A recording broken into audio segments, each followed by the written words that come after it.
Hawk Talk. Welcome to Hawk Talk, podcast dedicated to the St. Anselm College men's soccer. I'm your host, Tim Field. Joining me as always, Zach Elliot. How you doing today, Zach? Are your hands raw and itchy from washing them so much? Yeah. They're dry. Yeah. They're wicked dry, actually. Just put some on for the podcast. Mine are driving me crazy. As those of you who are watching will be able to see, those of you listening, we're going to fill you in. The state of New Hampshire has recently told us all to stay home. So rather than Zach and I sitting in a studio, which is also known as my basement, 6 feet apart, now we're using technology Zoom to try and make it work so that we can get this out to you guys this week. We do have a very special episode for you guys this week. I know we've been talking it up. We're really excited. We're going to help you learn exactly who our head coach is, Bruno Victal. Most of the people from southern New Hampshire that grew up playing here in northern Mass know who Bruno is, but I'm thinking a lot of you don't know who he is, and this would be a really good time to get to know him. So, Bruno, not only welcome to the podcast, but also congratulations on being the first ever guest to our podcast. How are you doing today? Awesome. I'm doing great, guys. Hey, thanks for having me here. Such a pleasure. Hey, you know what? We're excited about this. So, going back in time, we first met, around 2004, and we've been coaching together ever since, right? Yeah, that is correct. I think we met in, 2004 when we were both coaching for a local club called National World Cup. We built this friendship, and we worked great together. Yeah, who would have known that me asking you just to get a cup of coffee one day would lead to me coaching a college soccer team? I'm really glad I'm addicted to caffeine, and you are too. Yeah. So, why don't you tell people your story and how you ended up being head coach at St. Anselm? Well, I guess I always tell everybody that I feel lucky, and I was at the right place at the right time. The previous coach had to take an offer out of state, and I came in a few days before preseason, and I've been a Hawk since then. Yeah, I remember you telling me stories about how difficult it was by yourself. I was lucky enough to join you just after the end of the fall season, get in on some winter training and the recruiting there. And it's been a pretty good partnership ever since. So let's move on with your life. People probably aren't going to be surprised to hear this, but you're not from this country, are you? Where are you from? No, I'm from Brazil. My state is called Espírito Santo, which if you translate to English, that means Holy Spirit. So while you were there, you grew up playing soccer, correct? Yes, actually, I grew up playing futsal. In Brazil, the culture is, back then, I started playing, if I can remember, I was 5 years old, played futsal from age of 5 to 13, like every Brazilian kid. After 13 years old, that's when you all transition and start playing soccer. So basically go from the 5v5 format to 11v11 right away. So when you were about 14 and started transitioning into 11v11 soccer, can you kind of talk about what teams you played for and what clubs and academies started looking at you? Yeah, I started playing for a local team for 2 years. And I got lucky to play against Atlético Mineiro, one of the biggest clubs in Brazil. The coach really liked me and sent me an invitation. I went over out of state for a tryout, and they said, "Yep, we want you here." So then I had to move away from home since then. So can you talk a little bit about what it was like playing at that level and also the experience of going away from home at age 15 or 16? Yeah, no, it was not easy. From my hometown to Belo Horizonte, it's about 500 miles. Where I didn't get to go home every weekend. First time actually I went home was 4 months. Once the first season was over, it felt like 3 years. Yeah. So I missed my friends, missed my family. Transitioning was really tough because. Same as we do in preseason, we train twice a day. Mm-hmm. That was my life there. Yeah. I would train in the morning, afternoon, and then I would go to school at night. So to get my education. So some long days for sure. So Bruno, as you were growing up in the academy, you got noticed by what some would argue is the world's greatest national team. Can you talk about your days with the Brazilian national team?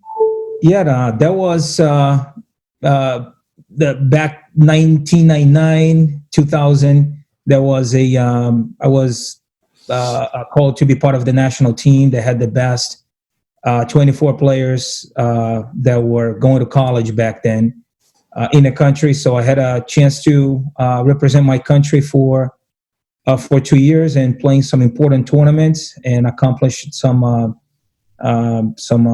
great stuff. So, did you play against any future professional stars?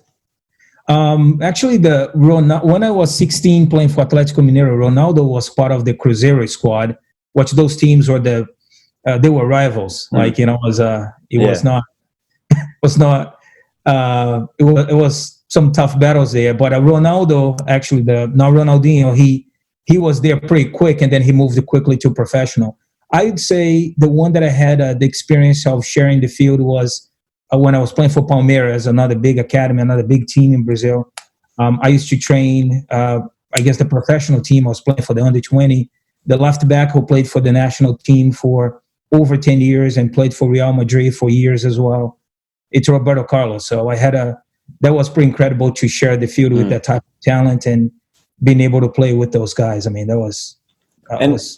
And can you just talk about what it meant to you to put on the Brazil jersey of your home country?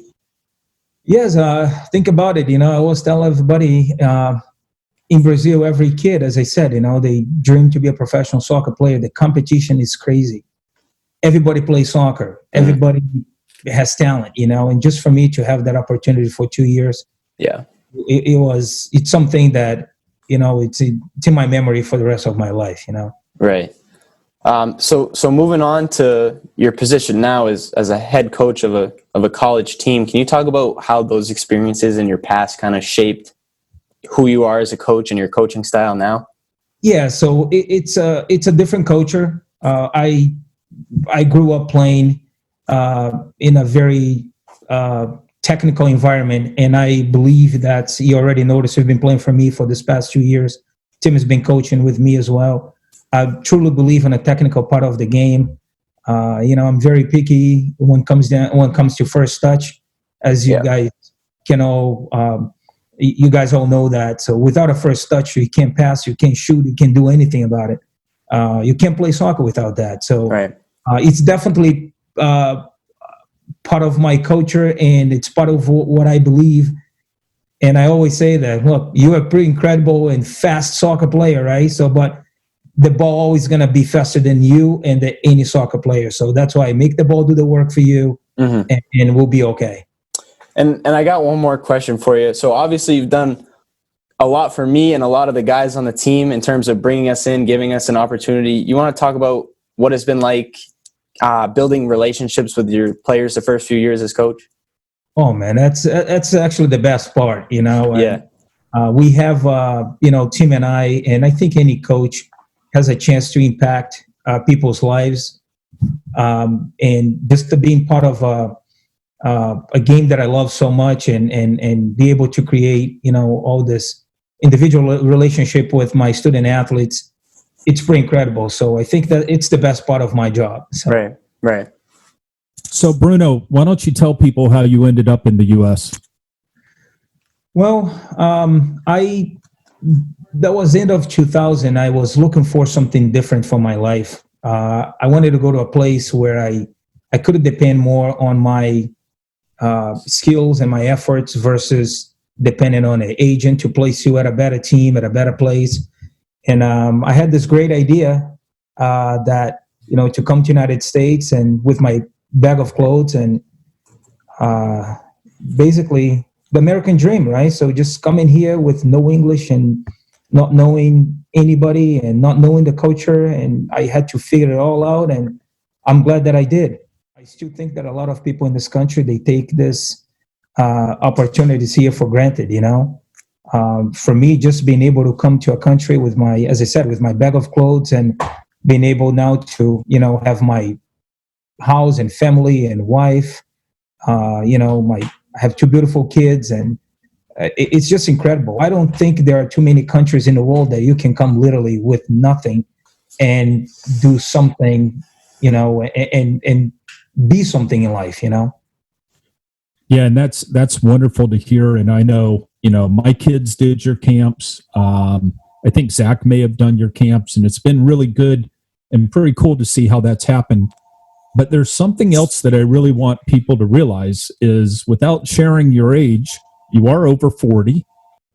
At your age, you're still getting out there on the field with the guys and playing with them.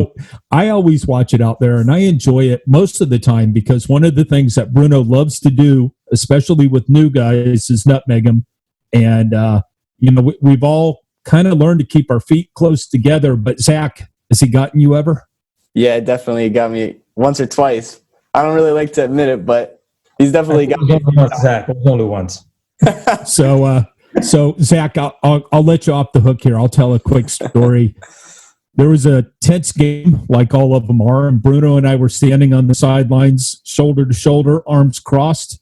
Ball comes flying at us out from field of play, going out of bounds. And before I even knew it, Bruno nutmegged me with one touch at an impossible angle. I found out because the crowd was laughing at me afterwards, and I am going to get him back for that someday. There's no doubt about it. So, Bruno, one of the things that we add, and I want to make sure everyone knows this part is not scripted for you and you don't know it, is our lightning round of questions. Lightning round.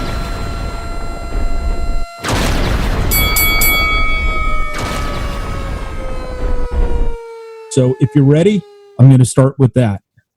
Oh, I'm actually scared right now. Here, I'll give you a practice one. Let's see what you say. Argentina or Brazil? Oh, Brazil. That's I kind of thought you'd say that.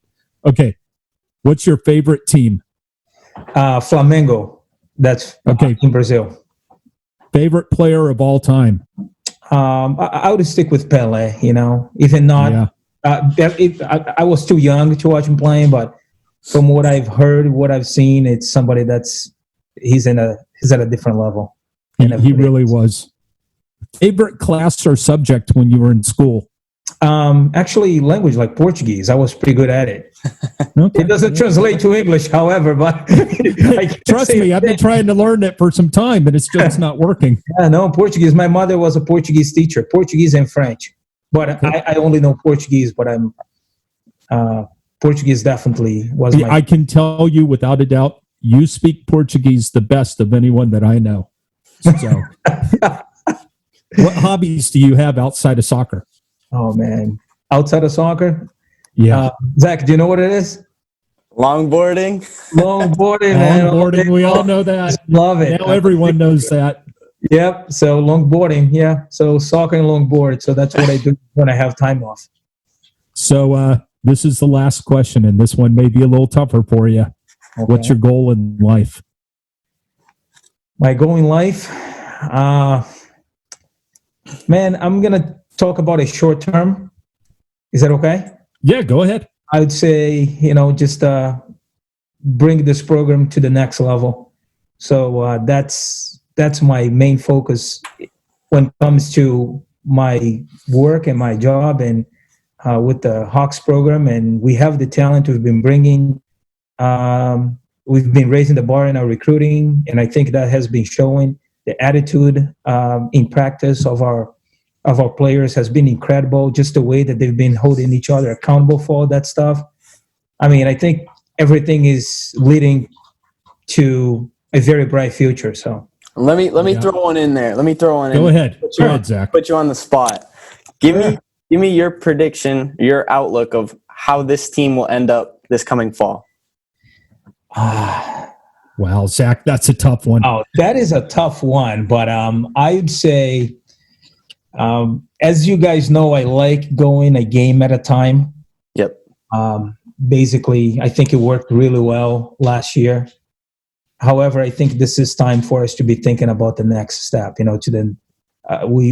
feel that we are ready to poke our heads into the playoffs, and after that, it is what it is. Yeah. And you know what? I think we can accomplish probably more than we think we can. Yeah. Bruno, have you ever considered being a politician? Because you did a great job of answering that question without giving an actual answer. I'm proud of you. So, hey, Bruno, thank you very much for joining us on this podcast today. I hope everyone listening learned a little bit about the man leading your Hawks, and I hope you can see why we love him so much, and I enjoy working for him, and the guys all enjoy playing for him. If you have any ideas for episodes, any questions for us, any comments, anything you want us to cover, it doesn't matter. Just reach out. You can email me at timfield@anselm.edu. That's TIMFIELD @anselm.edu. You can also private message Zach on the Men's Soccer Instagram page. We also ask that you like the podcast on Podbean or Apple iTunes, wherever you're listening to us, and our YouTube page. You can see video of this podcast. Zach works on that. Thanks so much for listening. Have a good day.